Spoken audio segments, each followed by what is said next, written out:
হ্যাঁ হ্যাঁ হ্যাঁ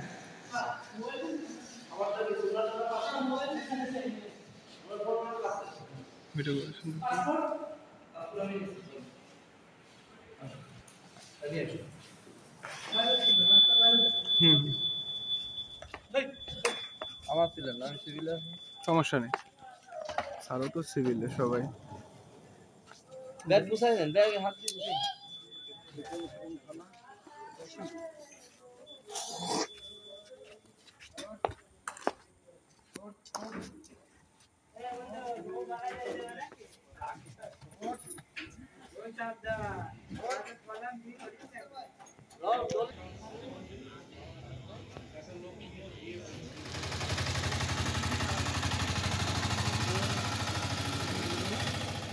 আমি গোপালগঞ্জ জেলা আওয়ামী লীগের একজন সদস্য। আপনি কি ইন্ডিয়া যাচ্ছিলেন? যে আমি খুব অসুস্থ, ভীষণভাবে অসুস্থ। আমি 2 মাস আগেও ট্রিটমেন্ট করে আসছি, আবার ট্রিটমেন্টে আমি যাচ্ছিলাম।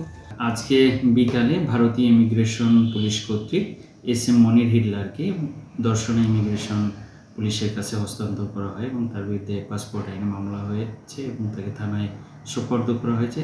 তার বিরুদ্ধে গোপালগঞ্জে মামলা আছে এবং তাকে গোপালগঞ্জ আদালতে হাজির করার জন্য কার্যক্রম অব্যাহত আছে।